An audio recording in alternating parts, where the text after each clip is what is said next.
Dungeons and Dragons players and dungeon masters of Reddit, what's your best okay, I'll allow it story? The party was in the dungeons of a castle, and the dungeons were full of wraiths that we needed to kill because they would drop magic skulls needed to complete a puzzle, something we didn't realize until later.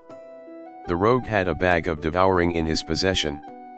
He held it open, grabbed one of the wraiths, and forced it into the bag. DM eloquently describes the occurrence as a screeching, followed by a crunching sound coming from the bag. Fast forward to when we actually need these skulls, party is struggling hard trying to figure out this puzzle. We try everything up to and including smashing the skulls, which the DM says are indestructible. DM finally hints that we're missing a skull. We realize that it was going to be the skull dropped by the wraith that was shoved into the bag. We crack open the DnD manuals and read up on bags of devouring, and the DM reads aloud that any creature that ends its turn inside the bag is devoured and all traces of it are consumed. We respond with, "But you said the skulls were indestructible." DM pauses a moment and says, "The skull falls out of the bag," and we cheer in triumph. I'm just imagining the bag making a pluack sound as it spits out the skull. I for some reason imagine that 2 seconds of silence, blank stare of the GM until they overrule/retcon the skull back into reality. Yep, it's indestructible, who wants to go in after it? My cousin joined our group for a single session. We set him up with a solid character for his one-shot adventure, figured the group would enjoy traveling with a generous, heavily armed veteran. He ends up wrestling a hostile wizard to the ground. He had thought to negate the spell casting by tackling him, all in all not a terrible idea. His grapple checks went better than expected and he decides he can end the fight himself, so he says I pull out my garrote and strangle the fool. I remember his character sheet fairly well, I wrote the damn thing. Where did you find a garrote? You said yourself this character came with a brand new robe of useful things. A garrote is a useful thing, ergo I have one. Okay, I will allow it. I once got a robe of useful things that we rolled randomly to fill with patches. I somehow wound up with 2 horses. Told nobody what I had in the robe. Q2 sessions later when we're in a boat being swept down a raging river in the Underdark, being chased by a gigantic sea monster. It's gaining on us, the party is freaking out, and I just looked at the DM and say I reach into my robe and throw a horse at it. Horse screams in terror as it goes flying through the air, sea monster chows down and we lose it while it has lunch. The rest of the party just stared at me in a mixture of horror and absolute hilarity. The party was in a theater, so they didn't have their weapons. They were looking for someone infected by a heart shard of fear, and they eventually found it. A battle ensued. The Goliath barbarian said he'll pick up a couch from the set and smash it into the enemy. I've always been a rule of cool DM, so I said fuck it, sure. He rolled high, so I allowed the couch to deal 2d10 damage. It also broke to pieces in the process. The time when the barbarian smashed a couch into a wraith is still one of the high moments of that campaign. Quick question, was this campaign influenced by Princess Tutu? To this day, my proudest moment is looking at my DM and asking him, does the giant crab count as an improvised weapon? Sounds like my party. One of our dwarfs lost his weapon and grabbed a nearby marble statue to continue fighting. His roll proceeded to be incredibly lucky and the statue became his standard weapon from that point on.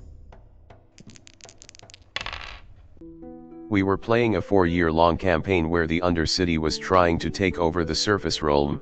Our rogue, who was leaving the group strapped on every magic item he had at his disposal, gave the cleric a kiss and stepped through his portable gateway to the Undercity.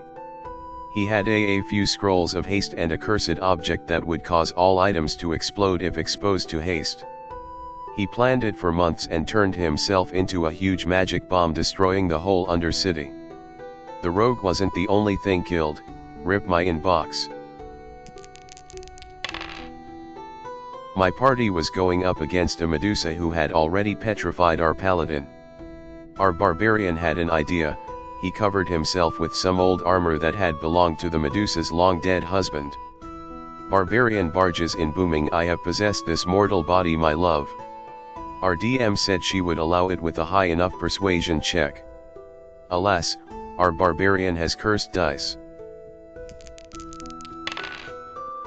On our first DnD session ever, one of our buddies asked our more experienced DM if he could be 4 detective penguins stacked on top of each other wearing a trench coat, each with differing abilities that you could swap between every turn depending on the penguin who was on top. Each one also happened to be named after the penguins of Madagascar. Our DM was more than happy to allow it. Buddy, I want to check the room for traps. DM, say it. Buddy, ugh. Kowalski, analysis. A friend of mine convinced our DM to let him play a minotaur who was raised by gnomes and thought he was gnome. My friend wanted to lick the floor for research purposes as a barbarian. The DM said sure, YTF, not roll for insight, and he got a nat 20. Apparently that nat 20 allowed him to notice the 3 monsters that were about 120-ish feet in front of us. BTW, it was in a cave. A good man can touch the cave, but it'll take a hero to lick it. Monster feces, very fresh. Shadowrun player got himself extra character points by taking the flaw where he had traumatic flashbacks triggered by chocolate eclairs flying through the air. His reasoning was that this would be so unlikely to happen, the flaw was free points. Probably having a bit of fun with it and not seriously power gaming. But he got me as a GM. Pastries. Pastries everywhere. I once took a flaw to be allergic to scorpions. But the character lived in Maine. My DM found ways to introduce scorpions. All the time. Taking a flaw is basically saying, hey GM, here's a stick, feel free to beat me with it when it's dramatically appropriate or entertaining. Witcher DnD. Found a water hack guarding a chest of heirlooms and wearing some we were to recover. Through various hints and lore I ended up voicing my concern that the water hag may have been the wife of the man who sent us to recover it, considering she'd died and they couldn't even find her body. My DM looked at her notes, put some papers away and motioned for us to go on. The whole encounter was supposed to be an epic fight, but we managed to break through to her reason, have an emotional conversation, and end her life quickly when she asked us to. Spoke to her ghost as well and promised to pass on her love to her husband and son. A few lucky rolls and some creativity, and we had one of the best encounters of our campaign. Sounds properly Witcher-esque if you ask me. Not every monster needs the edge of a silver blade. You have been blessed by the Raven Queen. Like, comment, and subscribe to pass all death saving throws in all your adventures. Also, subscribe and post a comment about what you want my next AskReddit video to be on.